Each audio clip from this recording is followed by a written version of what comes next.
A Marietta High School teacher is facing one count of a misdemeanor assault in the first degree. According to the complaint from Marietta Municipal Court, Christopher Van Reeth is being accused of causing physical harm to a student. The file says it happened and was reported by the student's mother to the interim principal on October 4th.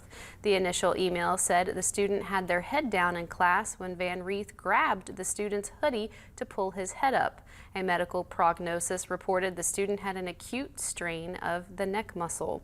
In Van Reeth's reply, he makes no mention of lifting the student's head, but tugging at the back of his sweatshirt. Marietta City Schools made a statement on October 31st saying they took swift action to stop Van Reeth from school property as soon as they became aware of the allegations.